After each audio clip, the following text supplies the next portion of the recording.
Las Escrituras a la carta de San Pablo a los Romanos en el capítulo 1. Vamos a leer un solo versículo que es el verso 16. Romanos capítulo 1 y verso 16.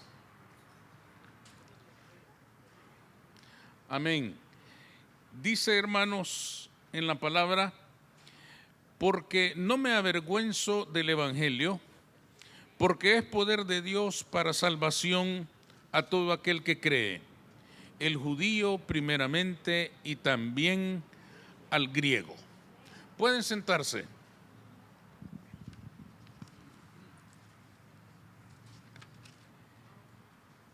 Cicerón, hermanos, un célebre orador romano del siglo I de la Roma antigua, miembro del Senado, afirmaba en una ocasión: atar a un ciudadano romano es un crimen, azotarle es una abominación, crucificarle, ¿cómo hablar de ello? No existen palabras para describir un acto tan horrible. Con esas palabras se expresaba este hombre, una celebridad de su tiempo en la política, en el Senado romano, para referirse a ese acto tan terrible, tan ofensivo, tan humillante de la crucifixión. Con estas palabras este hombre expresaba que aunque aquella práctica era común, esto no le quitaba aquellas características de ser un acto verdaderamente grosero, despreciable. Según la ley, hermanos, de aquellos tiempos, en muchos pueblos, los cuerpos de los crucificados no se sepultaban, quedaban en la cruz, y los animales se encargaban de acabar con ellos. Era parte del castigo. La cruz había sido concebida como la forma de castigo más dolorosa que se le podía aplicar a un criminal. La cruz era sin duda alguna el equivalente de la pena de muerte hoy en día, pero diseñada de una manera tal que implicaba un sufrimiento terrible durante largas horas de agonía para aquella persona que moría en la cruz. Era un método ingeniosamente perfeccionado por los romanos para que el sufrimiento de la persona se multiplicara intensamente, provocando un sufrimiento enorme. Finalmente morían de sed, de hambre, de agotamiento, de dolor. Era algo verdaderamente terrible. Por esto es que la ley judía, hermanos, había establecido que ningún crucificado debía quedar en la cruz para que fuera comida de las aves. Es por esto que ustedes miran que el cuerpo de Jesús fue reclamado por algunas personas para bajarlo de la cruz. Ellos habían decidido, hermanos, que el crucificado no debería de quedar ahí por varias razones. Entre ellas, los cuerpos descomponiéndose generaban un hedor terrible que llenaba el aire que todos respiraban. Y en segundo lugar, porque mirar a un crucificado muerto en la cruz significaba quedar impuro ceremonialmente. Una persona que miraba con sus ojos a un crucificado ya no podía participar de ninguna ceremonia en el templo sin antes presentarse al sacerdote para su purificación. Y esto implicaba un gasto, esto implicaba un costo para purificarse y poder entonces participar de cualquier actividad religiosa en el templo. Todo esto, hermanos, lo mencionamos para que nos demos cuenta de que en aquella época la crucifixión era un acto verdaderamente despreciable. Era un acto del que la gente no quería ni saber. No creamos que la gente corría en multitudes a mirar el espectáculo de los crucificados. Todo lo contrario. Los crucificados eran gente que no merecía ni siquiera la compañía de otras personas en el momento de su agonía. Para nosotros esto es sumamente importante, porque nos indica que Jesús murió confundido entre los peores criminales de su tiempo. Jesús murió sin dignidad. Jesús murió con toda la culpa, con todas las acusaciones de crímenes perversos que recaían sobre él. Murió, hermanos, y vino a ser la gran vergüenza para muchos en el pueblo de Israel. Es por esto que Pablo se tiene que ocupar de este tema y enfatizar en este versículo que hemos leído: no me avergüenzo del evangelio. Aunque muchos se avergüencen, yo no me avergüenzo. Porque todo mundo, hermanos, tenía vergüenza de confesar que el Mesías de Israel había muerto en la cruz. Que el Mesías de Israel había sido crucificado entre criminales, entre ladrones, entre asesinos, entre lo peor de lo peor. En la cruz morían solo aquellos hombres que ya no merecían ninguna consideración, que ya no merecían vivir, porque eran criminales en tal grado que ya no podían convivir con otros seres humanos. Esto generaba entonces vergüenza sobre muchas personas, sobre judíos. Recordémonos que la carta a los romanos está dirigida a judíos que vivían en Roma. Y por esto a ellos les dice Pablo en este versículo que él no se avergüenza.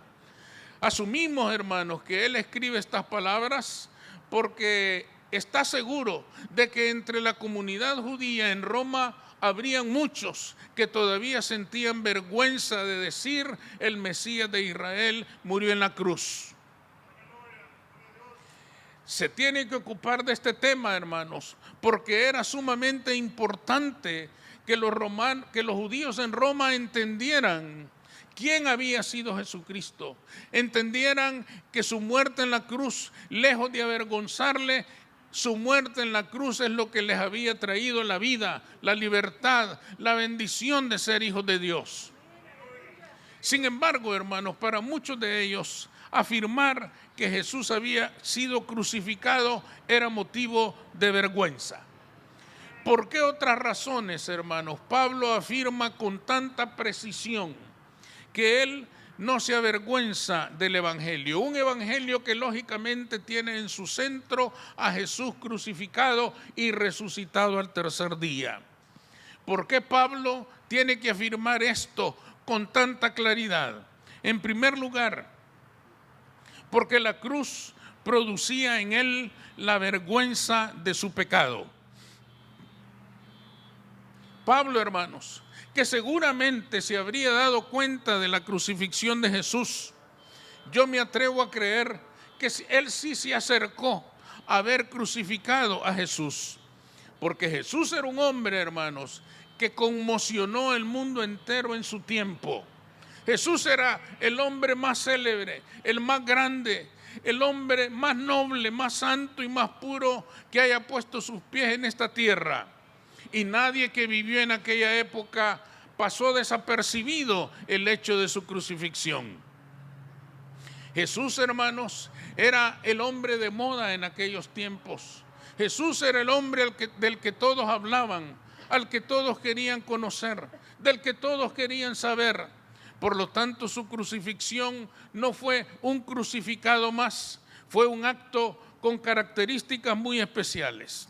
Y por eso me atrevo a suponer, esto es una suposición, no lo dice la Escritura, que Saulo de Tarso, todavía era Saulo de Tarso, se acercó a mirar el crucificado y a certificar que efectivamente aquel hombre había muerto en la cruz. Creo que él recordaba aquella escena tan horrorosa de aquel hombre bañado en sangre, pero no solo bañado en la sangre de su cuerpo, sino también bañado en los esputos de quienes le escupían el rostro, sino también bañado en la vergüenza, en el desprecio, en la humillación que cada uno de los que estuvo frente a él tuvo oportunidad de hacer. Aquel hombre había muerto porque según la ley romana había sido encontrado de crímenes tan atroces que merecían su muerte. Pero había algo más detestable todavía. Había un hecho, hermanos, que es lo que más vergüenza traía al pueblo o a algunos de los judíos, no a todos, pero a algunos de los judíos. Y esto era, hermanos, que en aquel tiempo, en aquella cultura, en aquel pensar de aquella época, morir por otro era una verdadera estupidez. Aquella generación era tan egocéntrica, tan llena de sí misma, que estaba dispuesta a morir por sí mismo, pero morir por otro, eso era una tontería. El que se sacrificaba por otro, el que moría por otro, el que entregaba su vida por el bien de otra persona, era entre ellos un ser débil, necio, loco, tonto, o quizás todo eso. Esto, hermanos, creo que es algo que traía mucha vergüenza a muchos judíos. Ellos se ponían a pensar, ¿cómo es posible que voy a confesar que creo en este Salvador, que creo en este Mesías, que le voy a entregar mi vida, que voy a depositar toda mi fe y mi confianza en Él, si ni siquiera pudo defender su propia vida en la cruz del Calvario? ¿Cómo voy a esperar que Él cuide de mí si no pudo cuidar ni siquiera de Él mismo? ¿Cómo voy a esperar que luche, que batalle por mí si no pudo luchar por sí mismo? Eran situaciones, hermanos, que llenaban la mente de los hombres de aquel tiempo y que traían vergüenza a sus personas, sobre todo a los judíos, por cuanto el que había sido muerto ahí era el rey de los judíos. Esa vergüenza, hermanos, era transmitida a todo aquel que confiara su vida a aquel crucificado. Automáticamente tendrían que preguntarse, ¿cómo es posible que voy a confiar mi vida y mi fe a un hombre que murió entre criminales? La vergüenza era mucha y muy grande. Por eso es, hermanos, que Pablo se tiene que ocupar de este tema y confesar con toda claridad: yo no me avergüenzo del Evangelio. Yo he confiado mi vida entera a este hombre. Yo he estado dispuesto a perderlo todo por el conocimiento de Cristo, porque sé que nadie viene al Padre si no es a través de este hombre, si no es a través del sacrificio que hizo este hombre en la cruz del Calvario. Yo he puesto toda mi confianza en este hombre porque creo que Él es poder de salvación para todo aquel que cree. Él se libró, hermanos, de aquel prejuicio y confesó con decisión su fe y su confianza en Cristo Jesús. ¿Qué tiene que ver esto con nosotros? Tiene que ver mucho, hermanos, porque el Jesús crucificado nos avergüenza a todos, querramos o no queramos. Muchas veces, hermanos, la vergüenza del Evangelio hace retroceder a muchos en el camino en la verdad. Nos hace retroceder el temor a que seamos ridiculizados por los amigos en el trabajo, por los vecinos, por los familiares, por quienes nos conocen. Hay cantidad de personas que sienten vergüenza de la cruz y que no toman la decisión de confesar a Cristo como su Señor y Salvador, porque les da vergüenza que les miren entre aquellos que cantan y adoran y alaban al Rey de Reyes y Señor de Señores. Les avergüenza, hermanos, poder decir que han confiado sus vidas a un crucificado. Pero se les olvida una cosa: nosotros no hemos confiado nuestras vidas solo a un crucificado. Hemos confesado nuestras vidas a un crucificado que resucitó al tercer día, vencedor de la muerte, y que vive y reina por los siglos de los siglos. Amén. Por lo tanto, hermanos, a nosotros también nos afecta. Yo estoy seguro que no nos sentiríamos avergonzados si el cristianismo fuera una filosofía llena de sabios, si fuera un movimiento intelectual, académico, de personas inteligentes y brillantes. Quizás con orgullo diríamos: soy cristiano. Si el cristianismo hubiera sido fundado por un rey maravilloso, poderoso, fuerte, rico, sabio, hermoso, quizás nos sentiríamos vergüenza. Quizás nos avergüenza el hecho, hermanos, de que estamos siguiendo a un carpintero galileo que no tuvo brillo entre los hombres, que no tuvo posición social, que no fue dueño de riquezas, que no fue dueño, hermanos, del mérito, del reconocimiento, del aprecio, de la admiración de los hombres. No estamos siguiendo a un hombre, hermanos, que fue ídolo entre las multitudes. Estamos siguiendo a un hombre perfecto, a un hombre, hermanos, que sin ser dueño de nada, es dueño del universo entero, porque por Él se hizo y para Él se hizo toda la creación de Dios, porque Él es el Rey de Reyes y el Señor de Señores. Si el cristianismo fuera un movimiento que tiene brillo social e intelectual entre el mundo, qué fácil sería decir soy cristiano.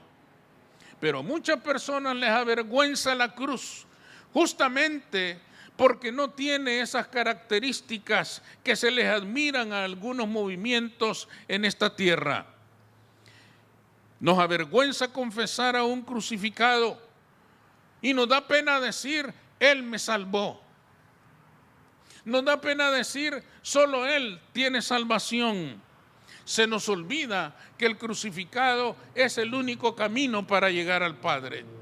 Se nos olvida que podemos probar todos los movimientos, religiones, filosofías, pensamientos académicos y todo lo que pueda haber de bueno en el mundo. No decimos necesariamente que sea malo, pero todo eso no nos va a transformar la vida.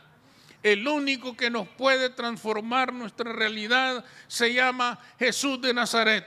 Ese carpintero galileo es el único que puede transformar nuestra realidad. A Él tenemos que confesar como nuestro Señor y nuestro Salvador. No tenemos otro camino. Es por esto, hermanos, que Pablo tenía que afirmar con claridad, no me avergüenzo del Evangelio.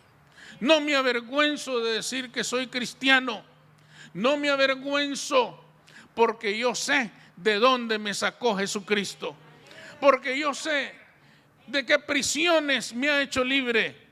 Porque yo sé de qué esclavitud me ha liberado. Porque yo sé que me ha traído de la muerte a la vida y de las tinieblas a la luz.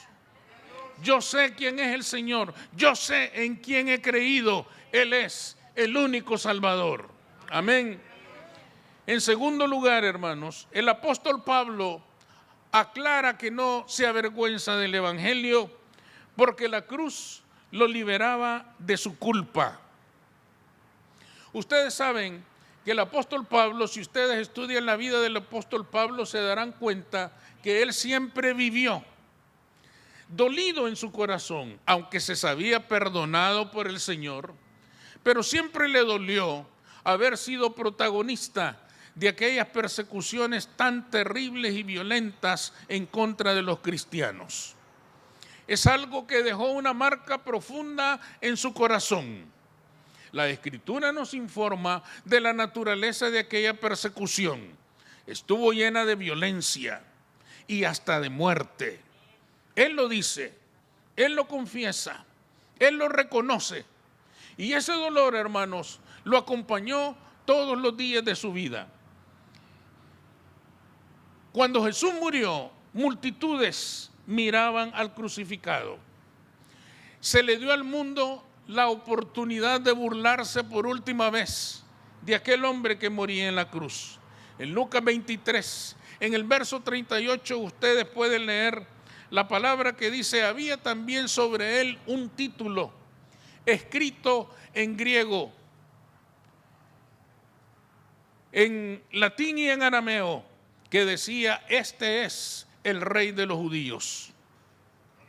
Ese letrero se había puesto sobre la cabeza de Jesús para que todo mundo pudiera burlarse de él. Entendamos, hermanos, que aquel letrero era una expresión sarcástica para que el mundo pudiera hacer una comparación y decir, este es el Rey de los judíos, sin embargo no tiene trono, sin embargo no tiene reino, sin embargo no tiene una nación sobre la cual gobierna. Este es el Rey de los judíos, y todo el mundo se echaba a reír. Veían ese letrero, este es el Rey de los judíos, muriendo entre criminales. Lo peor de todo, hermanos, es que esta burla le sirvió a mucha gente para llenarse de autojustificación delante de Dios.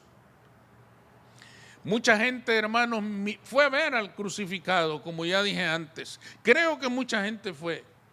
Lo miró porque aquel hombre era especial y porque le dio la oportunidad de decir: yo soy pecador, yo soy malo, pero no soy tan malo como este. Pero no soy tan perverso como este. Pero no soy tan criminal como este.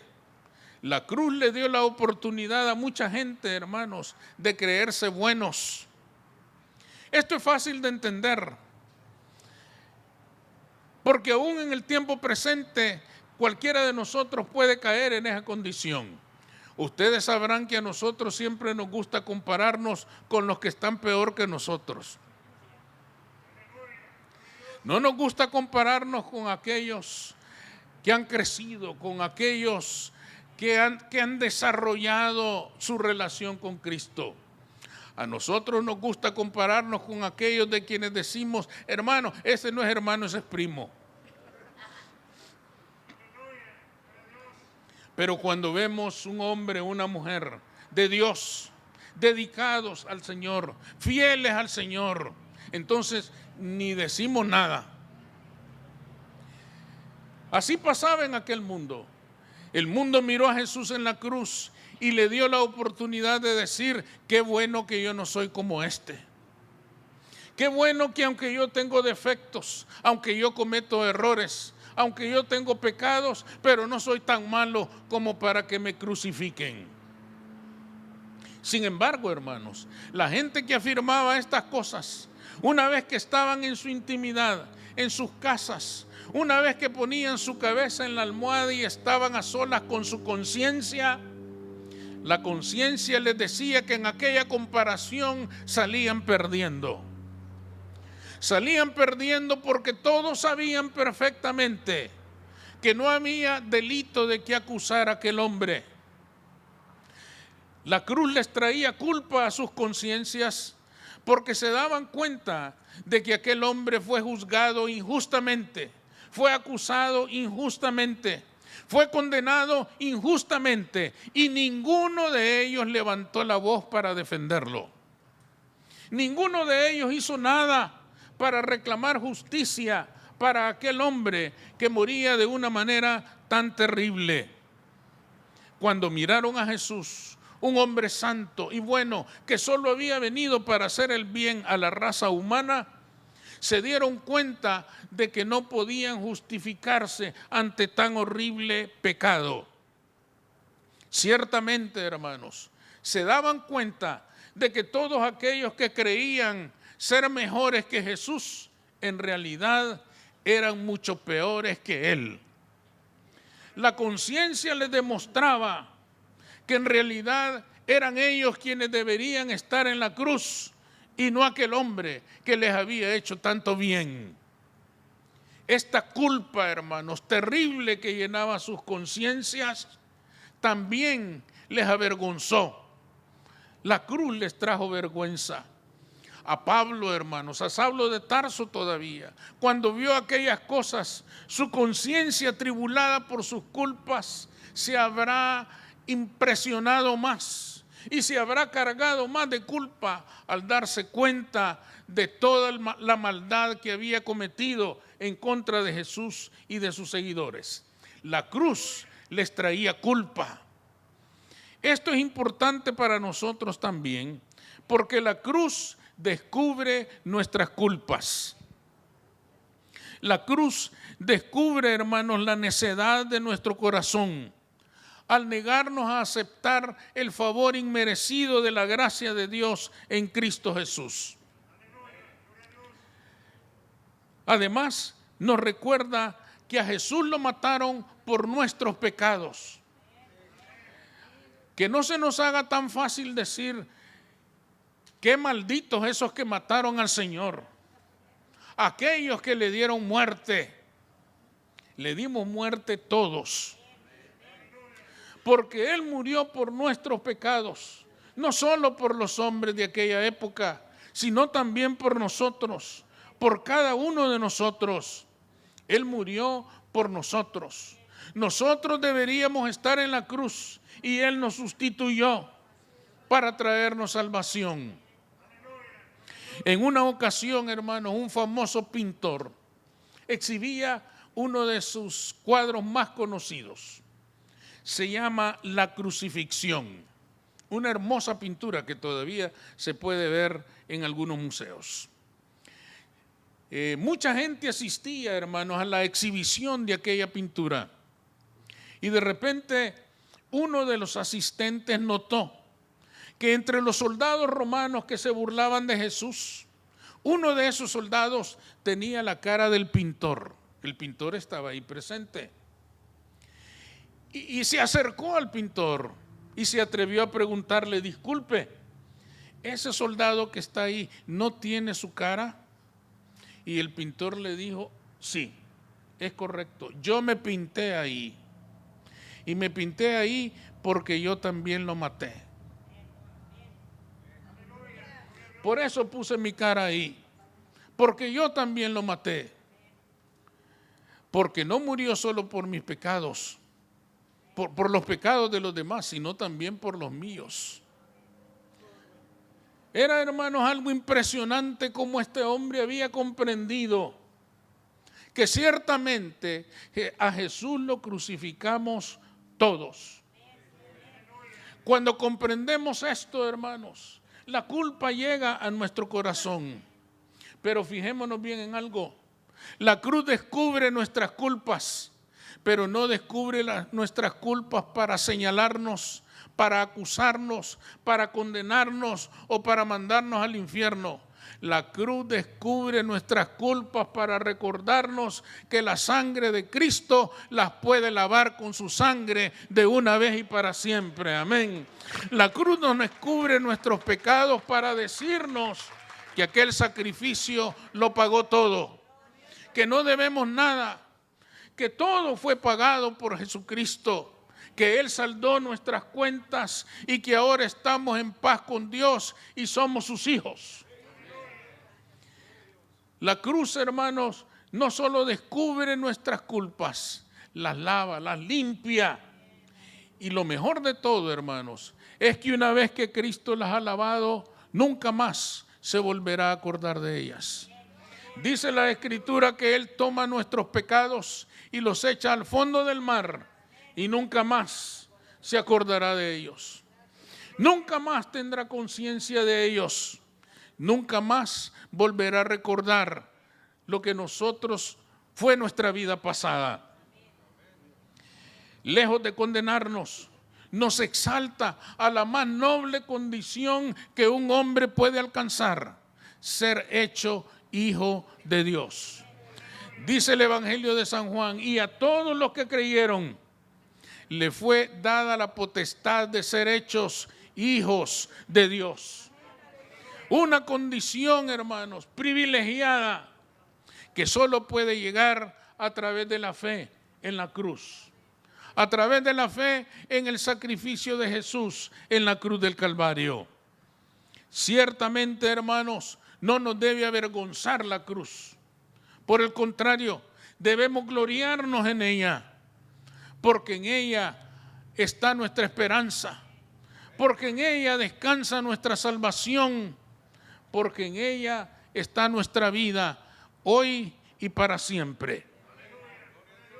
Concluyamos entonces, hermanos, que la Escritura afirma que la palabra de la cruz es locura para los que se pierden, pero a los que se salvan, esto es a nosotros, es poder de Dios, es poder de salvación. Ese poder salvador no debe avergonzar a nadie. Por el contrario, debe ser recibido con alegría. Debemos sentirnos honrados de haber sido sustituidos en la cruz por Jesús. Debemos recibir, hermanos, la cruz con esperanza, porque a través de ese sacrificio la salvación ha llegado a nuestra vida. Gloriémonos en la cruz de Cristo, porque en ella está nuestra vida. Vamos a orar. Señor, te damos gracias, bendecimos tu nombre.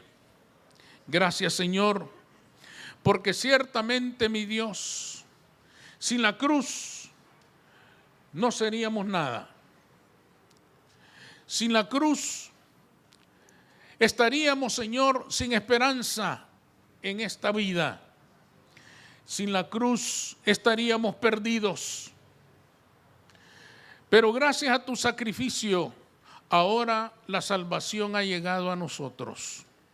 Te damos las gracias, mi Dios. Te damos las gracias porque tú nos sustituiste en la cruz. Porque tú tomaste el lugar que nos correspondía a nosotros. Y en vez de muerte, nos has traído vida y vida en abundancia. Gracias, mi Dios, por tu sacrificio.